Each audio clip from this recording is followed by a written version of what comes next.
Good morning. Ayan guys, banlaw na agad tayo para makatapos na agad at marami pa tayong ibang gagawin. So ayan na.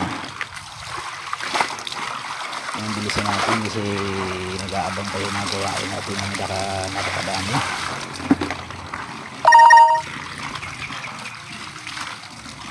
Tatlong banlaw lang tayo, tapos na yan at isasampay na natin yan mamaya.